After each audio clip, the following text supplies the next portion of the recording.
Good morning. For those of you who don't know me, I'm Stange-Tregear.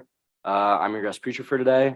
I've been a member of St. Paul's for 5 or 6 years now, but I've been in the UCC my whole life. I got confirmed a couple of years ago. My mom is the acting conference minister of the Pacific Northwest Conference, and I've been watching her preach my entire life. First off, I wanted to say I'm extra appreciative to be able to talk with you about this specific scripture today. Matthew is probably my favorite book in the Bible. For me, it has always been interesting and not too difficult to follow. While I still feel that each passage has many different possible messages, in addition to, as far as biblical books go, it's a pretty easy read. I think this specific passage is one of the most interesting parts of it. When I saw this was one of the week's readings in the Revised Common Lectionary, I went back to my Bible and I saw that I had already underlined it in my Bible, the last verse of the reading, Matthew chapter 24, verse 44. Therefore, you also must be ready, for the Son of Man is coming at an unexpected hour. I had underlined this with some question marks a ways down the page. For me, this sums up my initial reaction to the passage, both my first time reading it and more recently. It clearly holds importance, but I've got some questions. What does it mean for us to keep awake, to be ready? What does it mean that one will be taken when we are left? What does the coming of man even mean? And if that means God, then what does it mean for the coming of God to be like the days of Noah? And yet no one except God can know when that will be. But before I get too far with my wonderings, let's take a step back. I want to tell a story. So being raised up in the church, I remember being aware of the focus on waiting in Advent, not putting up Christmas lights too early, not getting to Christmas carols too early, embracing the waiting feeling through Advent, trying to. But when COVID happened in my house, we resolved to budge and do lights earlier and start listening to Christmas songs earlier. We knew the times were hard and this made us feel good. So we leaned in and embraced the Christmas spirit earlier than usual. It was nice. We felt some comfort singing carols and seeing the lights outside our windows. And you know what? It stuck. We now do these things whenever it feels right. I've been known to blast Mariah Carey in July when the circumstances call for it. It has become less associated with waiting and more about participating and bringing hope. So, even on this first Sunday of Advent, for some of us, it can be difficult to think about much other than Christmas. In church, I often find myself just wanting to figure out how something relates to Christmas. I listen to Christmas music constantly during this time of year. And especially in these often gloomy days in Seattle, it is a big deal in the Stange-Tregear household to get our Christmas lights up. We're about halfway through the couple days long process right now. We start wanting to bake our Christmas treats and eat them watching our Christmas movies. As well as all this, it feels like a break from the cold, gloomy winter season for something else, something which feels a lot better. Now, all of these things are enjoyable and cherished traditions which we hold dear, but they're not just fun things we do. All these traditions we hold are in our own way getting ready for Christmas. Now, this gets me thinking, maybe the way we read this passage on the surface, to be ready, isn't the takeaway we need. If I'm thinking about being ready for Christmas, I'm not really thinking about how to be ready, but how to get ready, the things I do to get ready. So maybe it isn't about this vague wondering if we are ready or if we aren't, but maybe it is inviting us all to consider what we do to be ready. Right now, what do we do to be ready for Christmas? And what does it even mean to be ready for Christmas? For Christ among us, how does one become ready for that? How does one become ready for the coming of Christ or for anything? Maybe being or getting ready isn't something that happens to us or around us, but something which we create or have a role in creating. The same way we each take a role in creating the Christmas spirit, we each have a role in creating readiness, in creating hope. Some people share hopeful stories. Some people are super observant and notice things that bring hope. And still, some people are really good at being positive. Everyone is different, but maybe we create hope by things we do or think about to bring about the thoughts and feeling of hope. Maybe hope isn't something that just happens or is bestowed upon us. Rather, hope is something we build up within ourselves. And then by doing this, building up in ourselves, we build up hope in others around us. This collective feeling of hope is a core pillar of Advent and of Christian life.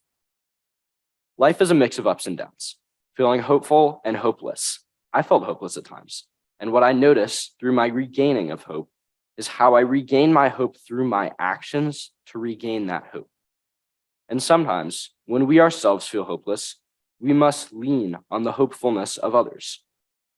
Or we come to church and hear words of hope. Through our communities, we can gain hope when we need it and help others when they need it. It is through this we must feel the invitation to build hope through this Advent time and throughout life.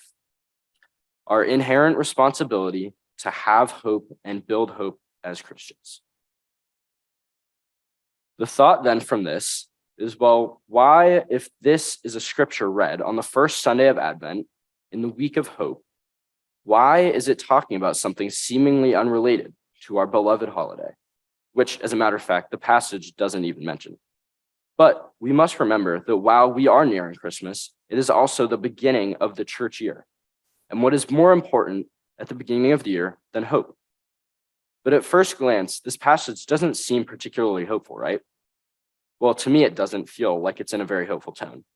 It sounds pretty bad or scary, actually. It feels more negatively prophetic than hopeful. But then me deciding that this doesn't feel hopeful forces the question of what is hopeful? What would make it seem hopeful? And ultimately to question my original instinctive perception. Now, when I go back and throw my instinctive thoughts out the window, I come to some new realizations. When we talk about hoping for something, having hope, we don't know that something is going to happen, because then is it really hope? Hope isn't knowing what is to happen, but it is having faith enough to hope without certainty, but to still hope with your whole heart. In the passage, the parable about the thief, Matthew chapter 24, verse 43. But understand this, if the owner of the house had known in what part of the night the thief was coming, he would have stayed awake and would not have let his house be broken into. This brings up again the lack of knowledge we possess in this situation. But in life, if you knew what was to happen always, could you ever truly have hope about anything? Now, in contrast, I want us to consider if we feel there is no chance in something, can we truly and authentically hope for it as well? I do not stand here and hope that a bar of gold is going to pop into my hand. But what I may do is hope that someday I could buy a bar of gold. So what is the difference between these two examples? For me, the conclusion that I find is that hope doesn't require just uncertainty, but it must also coincide with faith.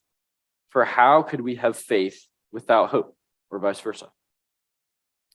Here's where I think it is important for us to look back at the passage and see again, maybe it is not just this message to hope that we are ready for the coming of the Son of Man or Christmas or whatever else in a matter of fact, but to wonder what we are doing to bring about these things. When we read this scripture, especially in Advent season, the correlation between life and Advent becomes most apparent. We live waiting and hoping. We are not at the end of our journey nor the beginning, but we are in between birth and death, but also in the between times, in between the first and second coming of Christ. In the words of the theologian John P. Burgess, to live between the times is above all to trust and hope that God has begun and will continue to transform us more and more into the stature of Christ, in whom all of God's mercy and loving kindness becomes manifest. Advent calls us into this continuing history of relationship with Christ, who meets us whichever way we turn, whether toward the past, the present, or the future. This scripture tells us how we will be transformed, and yet how we are to take responsibility for the transformation. The Serenity Prayer. in which we are reminded and challenged to accept the things we cannot change and have the courage to change the things we can. Over time, day after day, week after week, praying this prayer, we are transformed through this. We grow to recognize what we can and cannot change. In recognizing what we cannot change, we must also grow to accept what we don't know. Matthew chapter 24, verse 39. And they knew nothing until the flood came and swept them all away. So too will be the coming of the Son of Man. As we accept that we cannot change everything, we must also accept that we do not know everything. In the words of David L. Bartlett, if Jesus is hopeful as he waits for a consummation he himself does not fully understand, surely we can learn our hope from him. This recognizing how the scripture is making us to be like Jesus, to accept that we do not know, and yet to still have faith and hope. Our scripture this morning sounds kind of scary, and maybe it is scary to imagine having to be ready all the time. Then we have to worry and wonder, what happens if we fail? But maybe it is a little less scary if it isn't all on each of us to be prepared, to cultivate, to prepare the way for the coming of Christ. Maybe it is a little less scary if we are in this together. This scripture tells us we must be ready. And if we do not have faith and hope to be ready, we cannot be ready. But also that ready isn't just something that happens or is bestowed upon us. Ready is becoming ready, is the work of hope, the work of all of us in hope. For the Christ child is coming, and together, building up hope, we will prepare the way in our hearts and in our world.